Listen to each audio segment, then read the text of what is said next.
பைபிளை படிச்சீங்கன்னா அதுக்குள்ள என்ன இருக்குது?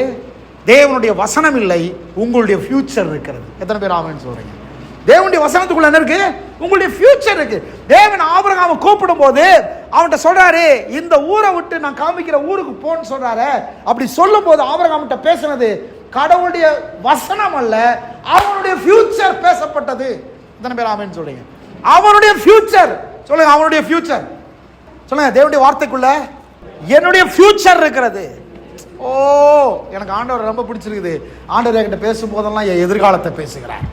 நான் என்னவாக போறேன்னு பேசுகிறார், என்ன நிலைமைக்கு வர போறேன்னு பேசுகிறார், எவ்வளவு உயரமாக போறேன்னு பேசுகிறார், எவ்வளவு எனக்கு கிடைக்க போகுதுன்னு பேசுகிறார்.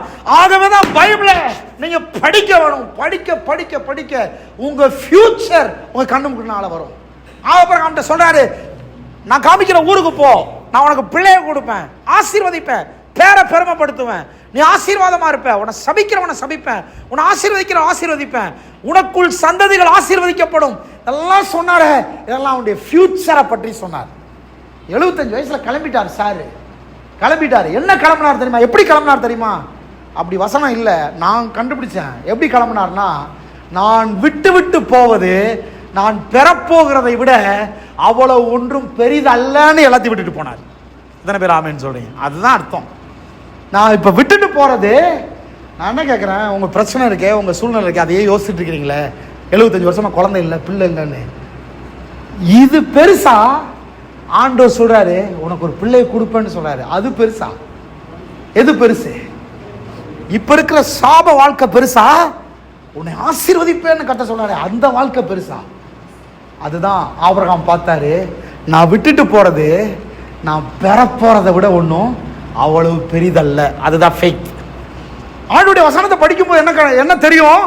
நான் விட்டு விட்டு போவது நான் பெறப்போகிறதை விட ஒன்றும் அவ்வளவு பெரிது அல்ல, அவ்வளவு அதிகமானது அல்லன்னு விட்டுட்டு போனாரு. இதுக்கு பேர் தான் விசுவாசம். ஆபிரகாம் ஒரு ஆள் கிளவியா இருந்தவங்க கிளம்புனாங்க பாருங்க. நல்லா கவனிங்க, கிளம்புனாங்கல்ல, அவங்க சந்ததியில தான் ஈசாக்கு வராரு, யாக்கோபு வராரு, யோசேப்பு வராரு, தாவீது வராரு.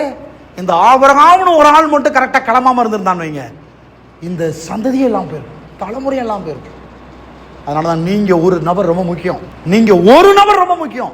ஒரு நபர் அந்த விசுவாசத்துல அந்த ஃபியூச்சரை பார்த்து பைபிளை படிச்சு உங்க லைஃப் ட்ராக்க நீங்க மாத்துறது ரொம்ப முக்கியம். உங்க பெற்றோர் செய்யாம இருக்கலாம், நீங்க யாரெல்லாம் ரொம்ப நேசிக்கிறீங்களோ, யாரெல்லாம் பெருசா பாக்குறீங்க, அவங்களை செய்யாம இருக்கலாம். பட் ஆனா நீங்க மட்டும் இன்னைக்கு உங்க லைஃப் ட்ராக்க கரெக்ட்